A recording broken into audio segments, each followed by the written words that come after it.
দুপুরবেলা ছাদ বাগানে এসে দেখলাম গাছগুলোর এই দশা হয়েছে। দেখো গাছগুলো তো একদম নেতিয়ে গেছে।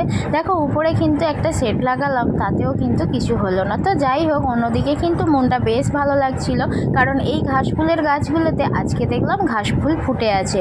তো এগুলো অনেক দিন ধরেই কুড়ি আসছে, কিন্তু ফুল ফুটছিল না। আজকে দেখো কত সুন্দর সাদা, তবে হ্যাঁ এখানে দুরকম কালার হয়েছিল।